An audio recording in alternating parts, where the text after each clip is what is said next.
तमिलनाडु की राजनीति में अब विकास नहीं, विवाद सबसे बड़ा मुद्दा बनता दिखाई दे रहा है। जो जोसेफ विजय तमिलनाडु में रोजगार, निवेश, शिक्षा और विकास के नए मॉडल के बड़े बड़े दावे कर लोगों को बड़े बड़े सपने दिखा रहे थे, वो आज मुसलमानों के लिए छाती पीट रहे हैं। मुस्लिम आरक्षण के लिए हाईकोर्ट के फैसले के खिलाफ सुप्रीम कोर्ट पहुंच गए हैं और खुद को तुष्टीकरण का सरदार साबित कर दिया है। विजय जोसेफ के दो फैसलों ने हिंदुओं के साथ बड़ा धोखा किया है, जिसे लेकर विपक्ष गंभीर सवाल खड़े कर रहा है। एक तरफ धर्म परिवर्तन के बाद आरक्षण से जुड़े आदेश को मद्रास हाईकोर्ट ने असंवैधानिक ठहराया, विजय बर्दाश्त नहीं कर पाए। दूसरी तरफ गौवंश से जुड़े केंद्रीय नियमों को सुप्रीम कोर्ट में चुनौती देकर विजय की सरकार ने नया सियासी तूफान खड़ा कर दिया। यानी विजय को गौ हत्या मंजूर है, कोई दिक्कत नहीं है। सवाल उठ रहे हैं, क्या विकास का एजेंडा विजय का पीछे छूट गया है और तुष्टीकरण की राजनीति आगे आ गई है?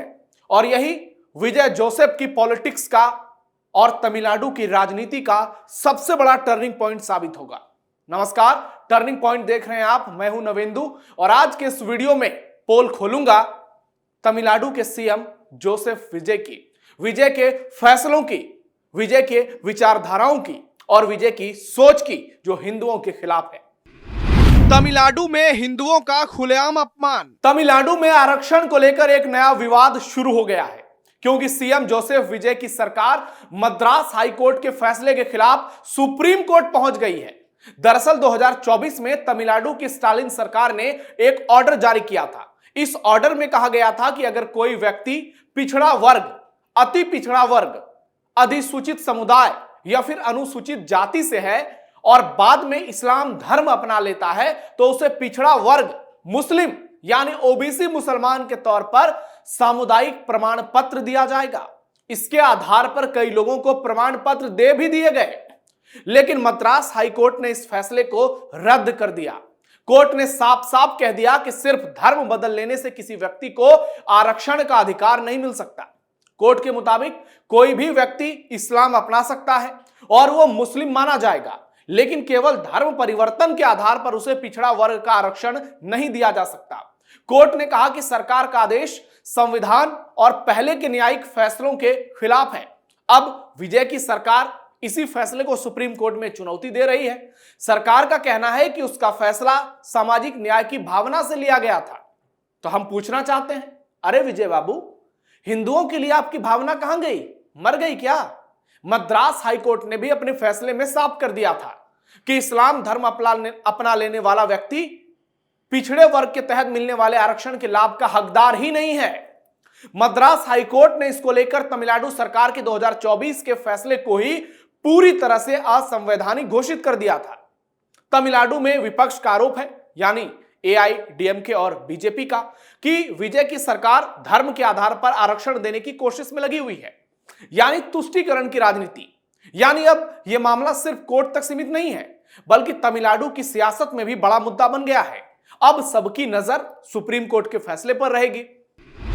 गौ हत्या के लिए तैयार तमिलनाडु की विजय सरकार। विजय ने देश के करोड़ों हिंदुओं की भावनाओं को आहत किया है।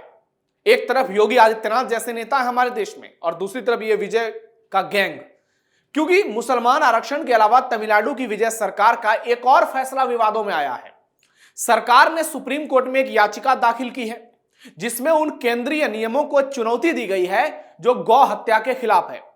सीधे शब्दों में बताऊं तो विजय की सरकार प्रदेश में गौ हत्या कराने के लिए पूरी तरह से तैयार है और इसकी मांग वो सुप्रीम कोर्ट में कर रही है। इनको कोई दिक्कत नहीं है गौ हत्या से। सरकार का कहना है कि पशुपालन, खेती और बूचड़खानों से जुड़े फैसले के अधिकार सिर्फ राज्य सरकार के पास हैं, इसलिए केंद्र सरकार को इसमें दखल नहीं देना चाहिए। सरकार, विजय की सरकार, इनका यह भी तर्क है, कई किसान बूढ़े और काम के लायक नहीं बचे पशुओं की देखभाल का खर्च नहीं उठा पाते। ऐसे में उनके लिए कानूनी व्यवस्था होना जरूरी है। शुभेंदु अधिकारी ने भी बीच में एक ऐसा बयान दिया था, जिसके बाद भारी बवाल हुआ था। उन्होंने माफी मांगी, पीछे हटे। हमारा सवाल है कि विजय बाबू, मां बाप भी बूढ़े होते हैं, उनके लिए भी कानून बनाओगे क्या? आपको बता दें, इस फैसले का विरोध कर रहे संगठन और विपक्षी दल साफ साफ कह रहे हैं कि यह सिर्फ कानून का, प्रशासन का मामला नहीं है, बल्कि करोड़ों हिंदुओं की धार्मिक आस्था से भी जुड़ा है। उनका आरोप है कि सरकार ऐसे संवेदनशील मामलों में ऐसे कदम उठा रही है जिससे विवाद बढ़ जाएगा, जबकि सरकार के समर्थकों का कहना है कि यह फैसला किसानों और आर्थिक जरूरतों को ध्यान में रखकर लिया गया है।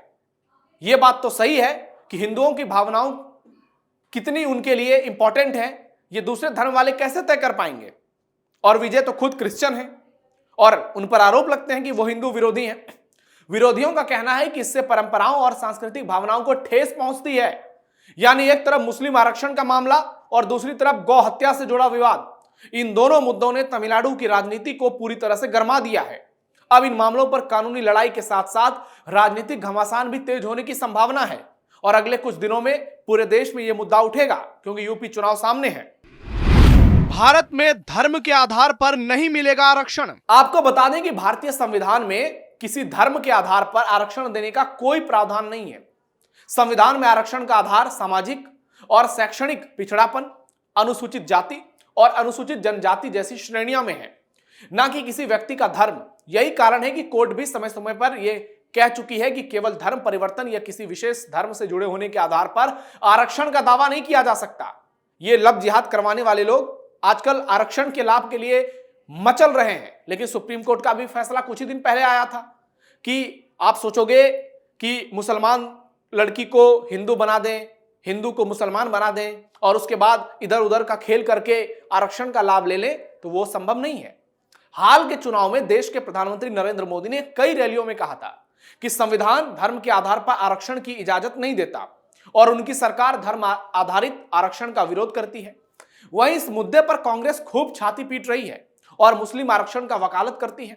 कर्नाटक, तेलंगाना, जहां जहां इनकी सरकार, देखिए अब विजय भी राहुल गांधी की राह पर चले हैं। गठबंधन की सरकार है तो असर होगा ही, लेकिन विजय देश के हिंदुओं के सामने बुरी तरह से एक्सपोज हो चुके हैं और यही उनकी सियासत का बड़ा टर्निंग पॉइंट है, क्योंकि तमिलनाडु में भी हवा बदल रही है। आने वाले समय में इसका इंपैक्ट होगा और वहां भी विजय की राजनीति को झटका लगेगा। हिंदुओं के खिलाफ तमिलनाडु सीएम की बड़ी साजिश। जब थलापति विजय जोसेफ ने राजनीति में प्रवेश किया था, तब उन्होंने कहा था कि उनकी लड़ाई भ्रष्टाचार, बेरोजगारी, खराब शिक्षा व्यवस्था और विकास की राजनीति के लिए होगी। उन्होंने दावा किया था कि तमिलनाडु की नई सोच, नई व्यवस्था और नई दिशा देंगे। लोगों ने उनसे उम्मीद की थी कि फिल्मी लोकप्रियता को वो सुशासन में बदल देंगे, लेकिन आज विपक्ष का आरोप है कि विकास की चर्चा पीछे छूट गई है और तुष्टीकरण की राजनीति हावी हो गई है। प्रदेश में उद्योग, निवेश, रोजगार, कृषि, बिजली, जल संकट और युवाओं के भविष्य जैसे बड़े बड़े मुद्दे हैं मौजूद हैं, लेकिन सुर्खियां मुस्लिम आरक्षण और गौवंश जैसे मुद्दे बटोर रहे हैं।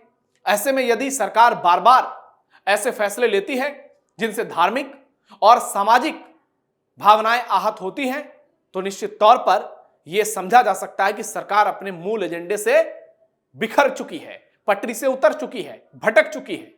यही कारण है कि बीजेपी समेत कई पार्टियां विजय सरकार पर सीधे तुष्टीकरण की राजनीति का आरोप लगा रहे हैं और यही विजय के लिए आने वाले समय में एक बड़ी चुनौती होगी। इसलिए यह लड़ाई केवल अदालत की नहीं, बल्कि दो अलग अलग राजनीतिक विचारधाराओं की भी बन चुकी है। आने वाले दिनों में जनता इस बात का आकलन करेगी कि सरकार ने अपने विकास के वादों को कितना पूरा किया और विवादित मुद्दों पर कितना फोकस किया, कैसे धर्म के आधार पर लोगों को गुमराह करने की कोशिश की।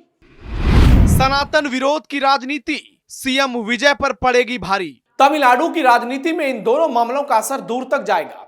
प्रदेश में द्रविड़ राजनीति की अपनी मजबूत परंपरा रही है, लेकिन एआईडीएमके और डीएमके की क्या स्थिति है देखिए। जबकि हाल के सालों में हिंदुत्व की राजनीति भी धीरे धीरे अपनी जगह बनाने की कोशिश कर रही है और बीजेपी का वोट बैंक तभी बढ़ा है। ऐसे में मुस्लिम आरक्षण और गोवंश जैसे मुद्दे चुनावी माहौल को और ज्यादा ध्रुवीकरण उसका कर सकते हैं। यदि सुप्रीम कोर्ट हाई कोर्ट के फैसले को बरकरार रखता है तो सरकार को बड़ा राजनीतिक झटका लगेगा। यदि सरकार को राहत मिलती है तो वो इसे सामाजिक न्याय की जीत बताकर अपने समर्थकों के बीच बड़ा संदेश देगी। लेकिन दूसरी तरफ विपक्ष इन दोनों मामलों को यह कहते हुए जनता के सामने रखेगा कि विकास की राजनीति का वादा करने वाली सरकार तुष्टीकरण की राजनीति में उलझ गई। आने वाले चुनाव में यह बहस केवल कोर्ट के फैसले तक सीमित नहीं रहेगी, बल्कि जनता के बीच यह सवाल भी गूंजेगा, क्या सरकार की प्राथमिकता विकास है या फिर सामाजिक और धार्मिक मुद्दों पर फोकस करके मुसलमानों का तुष्टीकरण करना। लोकतंत्र में अंतिम फैसला अदालत भी सुनाती है और जनता भी सुनाती है, इसलिए सुप्रीम कोर्ट का निर्णय कानूनी दिशा तय करेगा, जबकि जनता का फैसला तमिलनाडु की अगली राजनीतिक दिशा तय करेगा। कुल मिलाकर विजय ने जो फैसले लिए हैं वो उनके लिए दो बड़े झटके हैं। कुछ दिनों में उत्तर प्रदेश में विधानसभा चुनाव होना है और कांग्रेस और विजय का गठबंधन है बीजेपी से बड़ा मुद्दा बनाएगी, क्योंकि उत्तर प्रदेश में योगी आदित्यनाथ की सरकार है, जहां हिंदुओं का सम्मान होता है, सनातन का सम्मान होता है, हिंदुओं को और हिंदुओं की आस्था को प्राथमिकता दी जाती है, उनको महत्व दिया जाता है। मुसलमानों से भी कुछ ऐसा नहीं कराया जाता है जिससे लोकतंत्र खतरे में आ जाए। लेकिन जब आपस में बीजेपी कांग्रेस टकराएंगे तो यह मुद्दा उठेगा, क्योंकि योगी आदित्यनाथ ने यूपी में गौ हत्या को पूरी तरह से बैन कर दिया है, देश के कई राज्यों में है, लेकिन तमिलनाडु में जब यह होती है तो आप देखिए सरकार फड़ फड़ करके सुप्रीम कोर्ट पहुंच जाती है और ये वकालत करते हैं कि गौ हत्या में कोई दिक्कत नहीं है। अरे विजय बाबू, देश के हिंदुओं का थोड़ा सम्मान करिए, देश के सनातनी वर्ग का सम्मान कीजिए।